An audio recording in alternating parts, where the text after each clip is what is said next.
Ogoh-ogoh pocong terbaru 2023 untuk anak-anak kecil.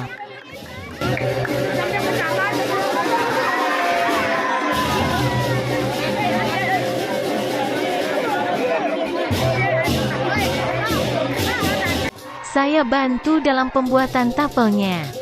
Anak-anak ingin membuat ogoh-ogoh dengan cerita ada seseorang yang bisa ngeleak baru di tingkat kera atau baru berubah jadi bojok dia kalah dan meninggal.